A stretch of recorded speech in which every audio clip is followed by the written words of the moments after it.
I didn't bring some of the best singers that I know personally for them to be that much in the background, so that's something that we have to perfect.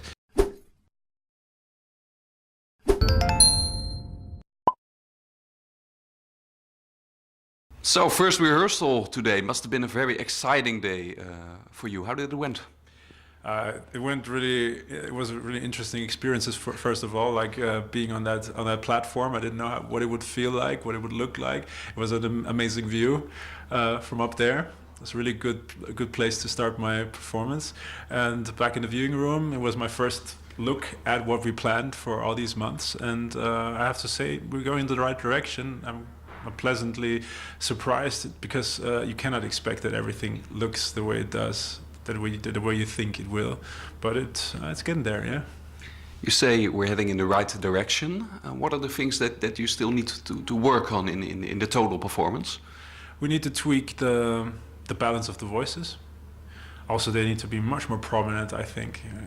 I mean, that's the strength. I didn't bring some of the best singers that I know personally for them to be that much in the background, so that's something that we have to perfect. And then, of course, the camera angles and stuff like that, and lights, and it's just to make it more effective and more clear. Yeah. You only want the voices to be more prominent, or also to give them a job in like the total package on screen? Well, they are on screen. If you pay attention, they have two. But we didn't want it to make a concert out of it. It should be still a performance where everybody has like part of the story.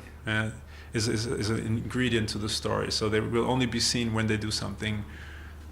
Yeah, because it's not a concert, it's a TV performance most of all. Exactly.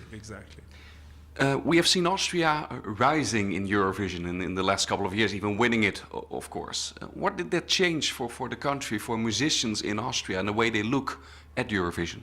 Of course, my answer is not the answer maybe other people would give, but the way I see it, they understood how the Austrian landscape works, and in order to attract the talent that we do have in Austria, the format of the national TV selection was not the best one, because there's a disconnection in Austria between the internationally oriented artists and the Austrian listener. They don't have that much of a connection, so those artists who maybe already are a name somewhere, they might not feel comfortable being judged in a national selection by people who don't listen to their music, so they don't apply. So the ORF doesn't get a lot of Austrian musicians that would do great at Eurovision.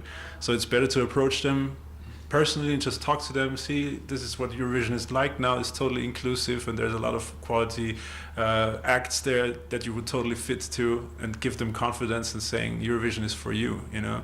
So it takes much more grooming, and it's much easier when you do an internal selection. Yeah, and what I hear, because you already have quite a long career in Austria, with the old system, like 8-9 years ago, you would not have taken part. Exactly, absolutely, yeah.